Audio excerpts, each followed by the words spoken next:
Imagine, tu avances dans les sous-bois du parc, une nuit d'été qui semble étirer ses ombres à l'infini.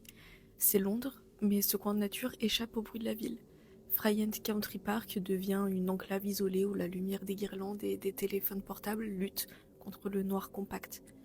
Deux sœurs, Biba Henry, 46 ans, et Nicole Smallman, 27 ans, célèbrent un anniversaire. Elles rient, prennent des photos, prolongent la fête après le départ des autres.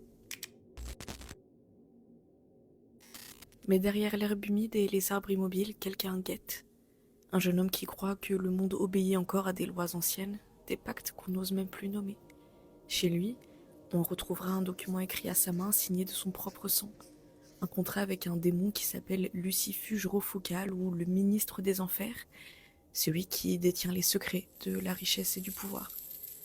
Dans ce pacte, tu lis noir sur blanc son engagement, 6 femmes à sacrifier tous les 6 mois, en échange de promesses délirantes, argent, succès, immunité contre la police. Le sang qu'il a déposé en bas de la page n'est pas une métaphore, c'est une offrande, un sceau. Le type de rituel qu'on chuchotait dans les procès de sorcellerie et que tu retrouves, glacé d'authenticité sur un bureau de Scotland Yard en 2020. La nuit du 6 juin, il passe à l'acte. Armé d'un couteau, il s'approche des deux sœurs restées seules. L'attaque est brutale, répétitive, comme s'il fallait nourrir une clause spécifique du contrat. Nina est attaquée 8 fois, et Nicole, quant à elle, près d'une quarantaine de fois. Quand leur corps ne respire plus, il les traîne dans les fourrés et les dépose enlacés presque comme si c'était une offrande supplémentaire. Et puis il disparaît dans l'obscurité, persuadé d'avoir honoré sa part du marché. Quand la police fouille son domicile, elle découvre non seulement le pacte en sang, mais aussi des tickets de loterie fraîchement achetés.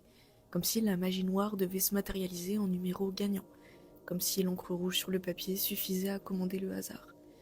Dans le tribunal, ce morceau de papier devient la preuve tangible d'un rituel interdit, d'une croyance qui dépasse l'entendement.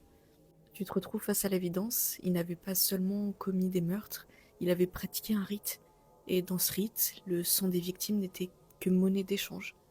Il sera condamné à la réclusion à vie avec certitude de passer au moins 35 ans derrière les barreaux, mais ça ne ramènera jamais les deux sœurs à la vie.